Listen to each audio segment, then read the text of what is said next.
Ladies and gentlemen, welcome to another episode of the podcast.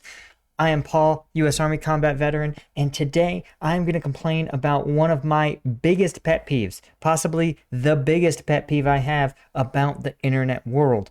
Actually, that's not true, but it's a huge one, and that is fake survival people, right? And we be sure to stick around to the end because I'm going to tell you how you should actually think about surviving. But first, we are going to complain about the vast number of people who equate being a survivalist or a prepper or whatever with guns. And don't get me wrong, if you want to be someone who is self-reliant, I guess you probably should know how to operate a firearm. But do you need $3,000 of AR-15s? No. And there are so many channels of people who seem to believe that. Now, here's who I am not dunking on right now. I'm not dunking on people who just love guns. Guns are fun. Some people go to the range and socialize, right? That's a very expensive price of socializing. It would literally be cheaper, given current ammo prices, to go to a bar and drink like top shelf whiskey in lieu of shooting a couple dozen rounds out of especially a full-sized rifle or an obscure caliber. But nonetheless, right, it's, more healthy than meth. I'll give you that. And if you're a gun guy, good. Love it. Love collecting, shooting. Sure. Go nuts, right? I have no qualm with these people. Who I have the qualm with is the folks and really the marketers. So people are coming to the belief that, the world is a dangerous, unstable place. No doubt about it. And, I think they're correct in their belief that the chances of natural disasters, man-made disasters, instability in the ability to get, basic life support type stuff is not as fixed as we sometimes believe it is here in the U.S. and in the developed world, whatever that means. It's a nonsense term, but that's a different angry podcast. No, I think they're broadly correct in that belief that the chances of these sort of events happening are greater than most Americans appreciate. And I think the last 2 years of the COOF, as Brennan Herrera calls it, has reminded us that things aren't that stable. And our government's ability to respond to a crisis is not great. And people are also sort of pieces of shit. And so you're not wrong by asking yourself, how can I make myself, and this is the first sort of thing, prepping thanks to some dirtbag TV shows, right? Because if you find someone who lives their life differently than yours, you should absolutely exploit them for money, right? And certainly the History Channel has done a great job of that, turning prepping into something that has a terrible connotation because they found the absolutely most bananas idiots to profile, all right? Instead, the way to think about it should be resilience in the face of crises. So you got to ask yourself, what role do firearms play in that? And some people seem to believe, first off, some people believe that it is a question of spending, that I can buy my way to preparedness, right, in the event of an unspecified crisis. And if you think you can just buy a weapon, learn the absolute basics of its operation, and that will prepare you for something, it hasn't. All you've done, if you buy a weapon and you take no training, you gain no proficiency, all you've done is increase the likelihood that you or someone in your family will be hurt by that weapon.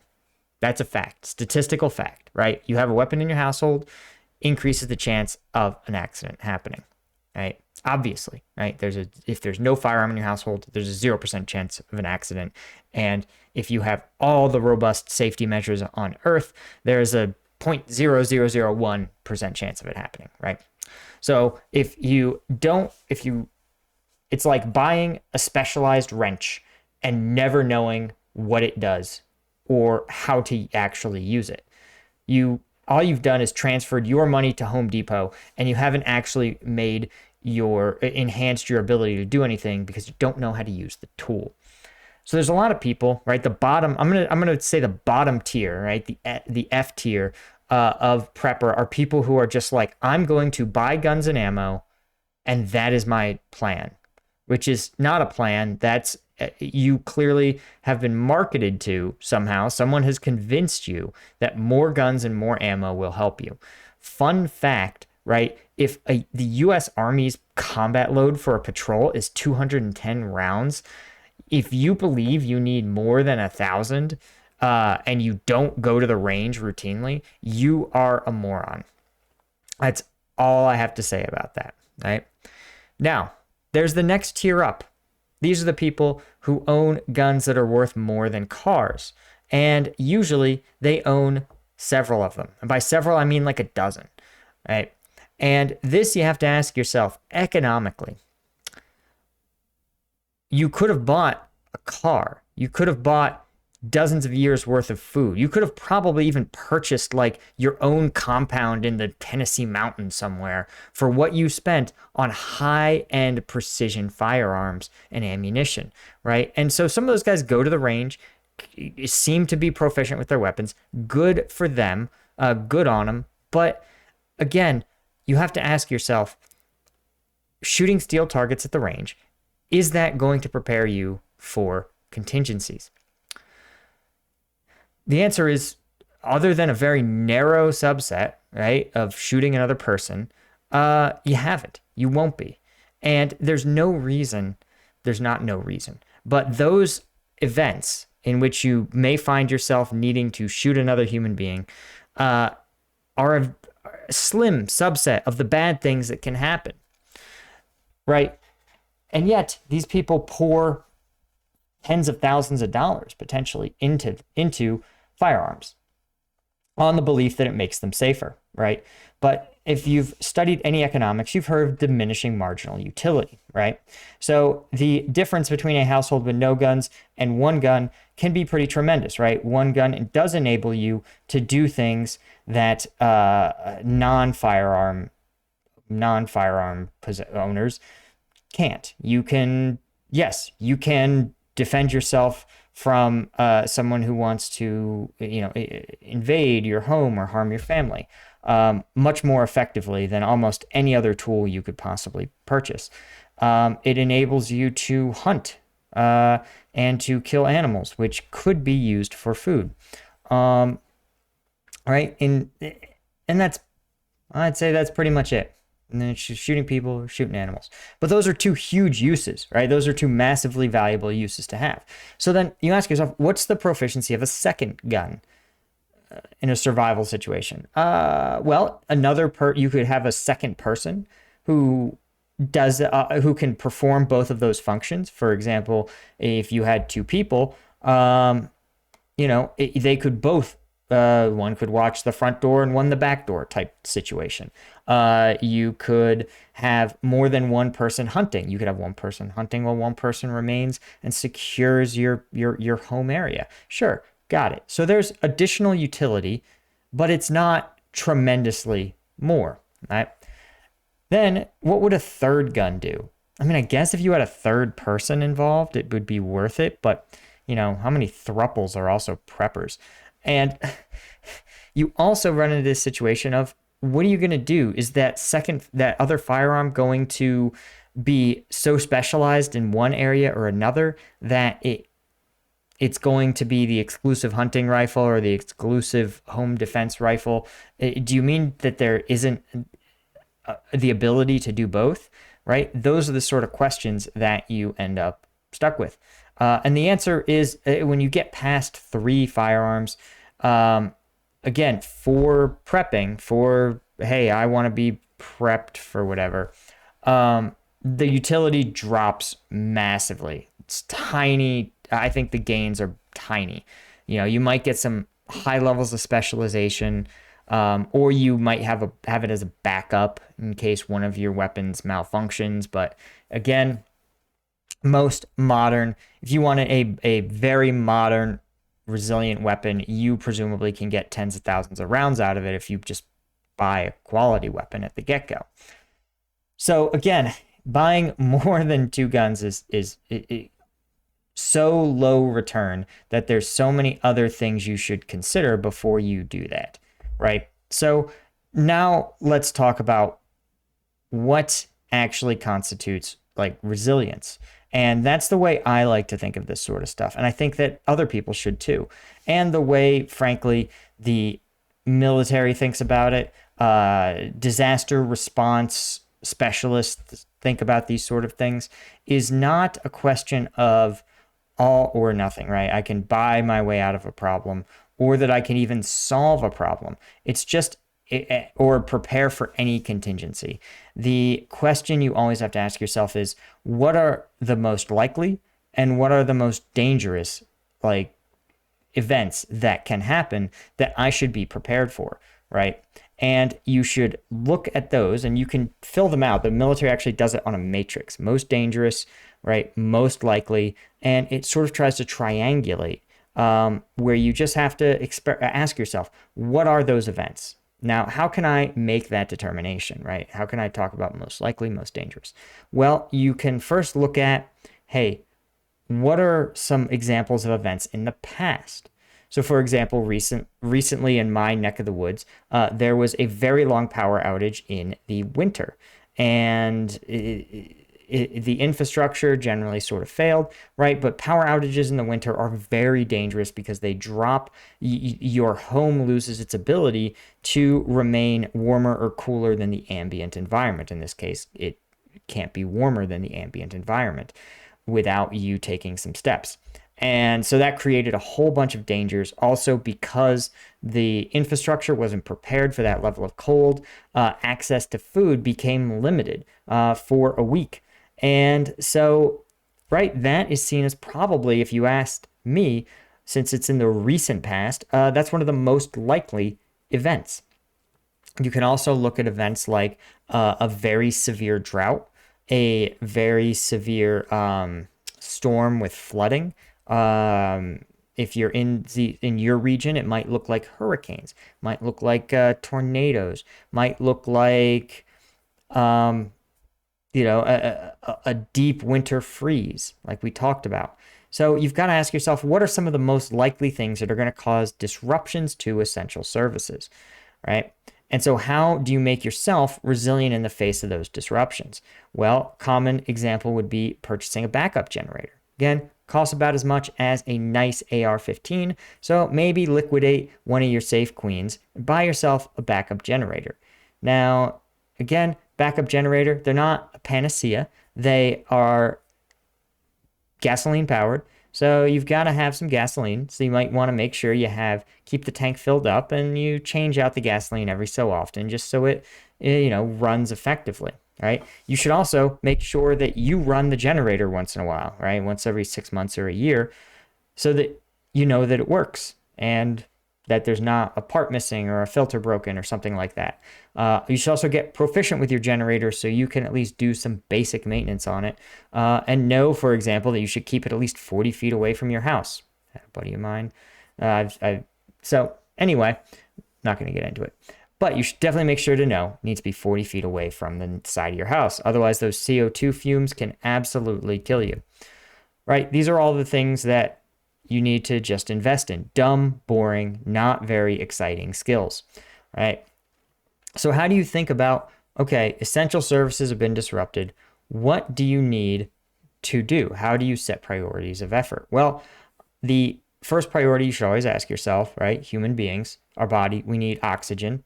We can go we have only 3 minutes is the rule of thumb, right? For how long you can go without oxygen. Yeah, I know. I'm sure we were all kids and held our breath for 5 minutes and we were all pretty proud of it, right? It's a good rule of thumb. So for example, again, that would be an example of having a fire escape plan in your house. Remember when we were kids and the fire department was like, hey, have a plan to get out. That's an example of a situation in which you have to resolve the fact that you are running out of oxygen. Okay. So That's something simple as knowing how to get out from your bedroom or knowing how to get down from a window. Something to think about, right? Next, you can go 72 hours, 3 days without water.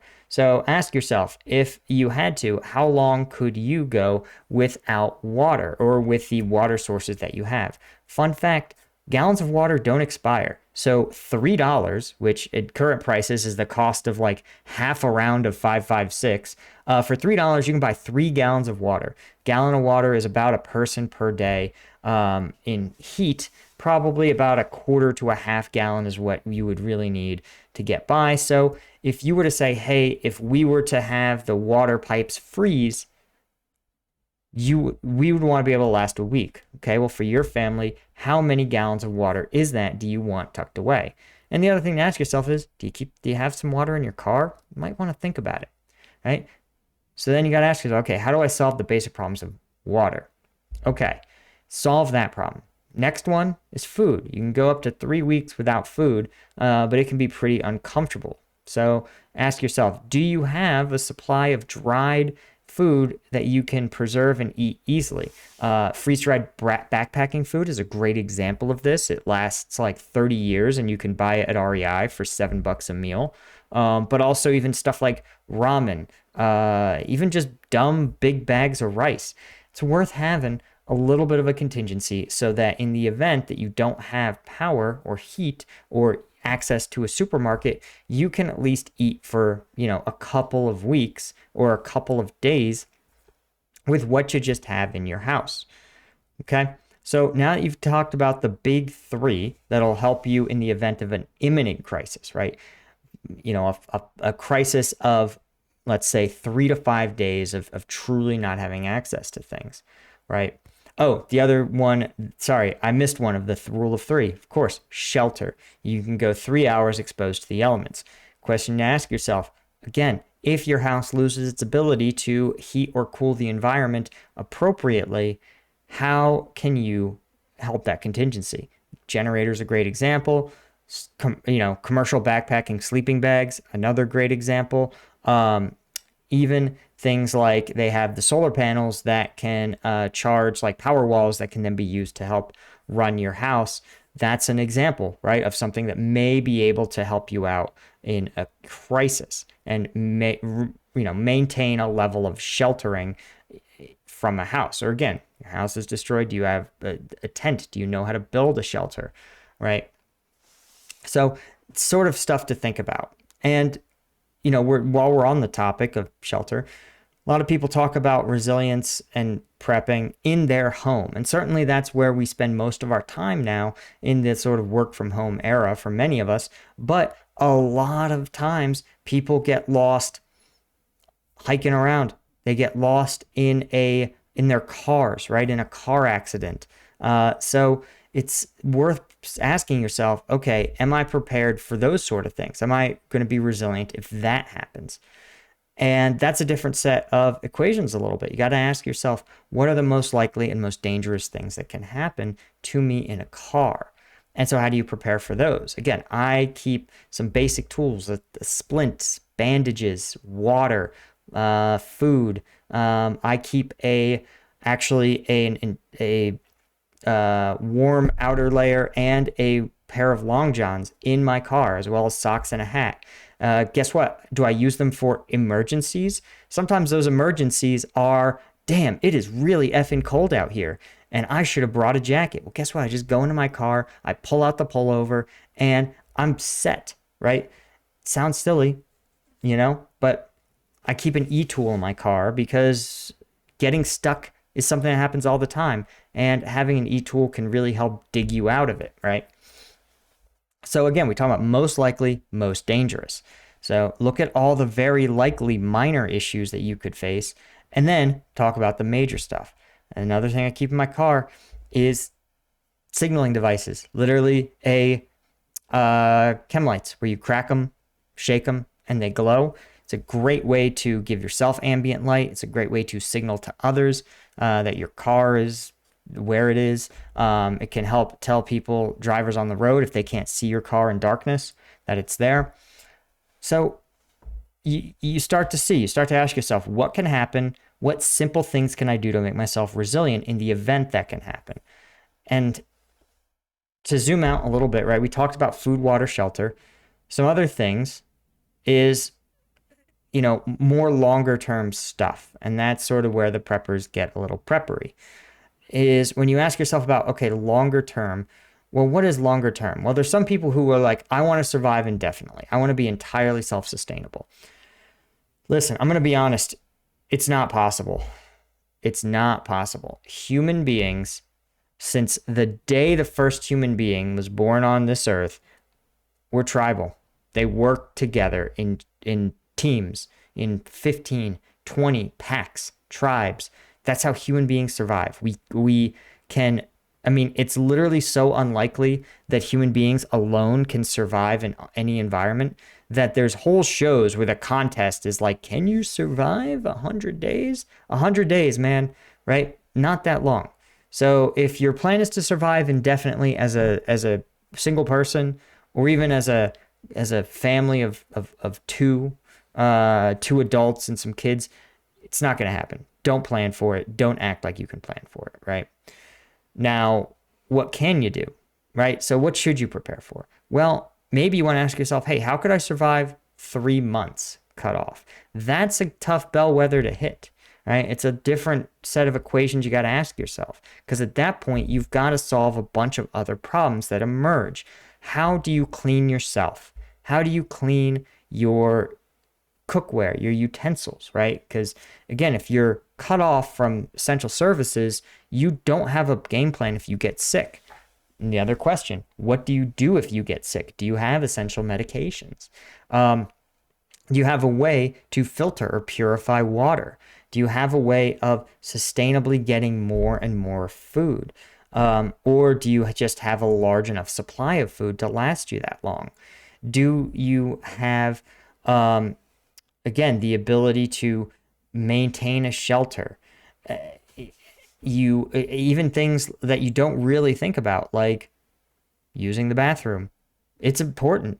It's important because it can be really, if you don't have a good plan for that, it can become a real sanitation crisis if you don't contingent on these things, right? You got to ask yourself, okay, what happens if the security situation changes? How do I prepare for those contingencies, right? And solving I think more preppers or resilient people would do well to ask themselves, hey, how am I resilient for 90 days, right? Again, look at the citizens of Ukraine. In places of that country, right, the level of instability they've experienced in just 45 days, right? Massive changes to their security situation, their food availability situation, their living situation.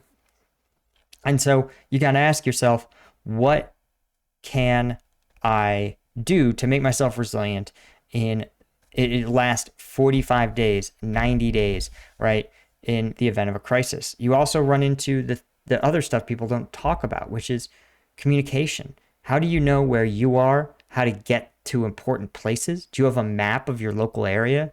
Do you know how to get to a fire station, the police station, the nearest hospital without GPS?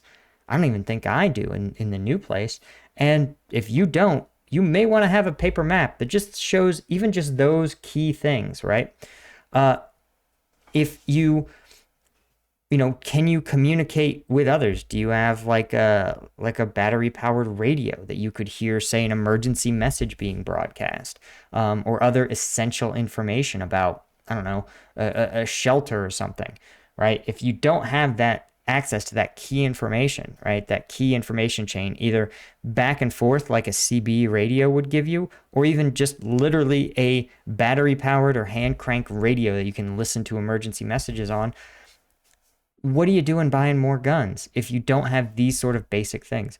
Honestly, I think for like $200, you could put together a kit that's going to make you actually resilient in the face of problems, in the face of loss of essential services, right?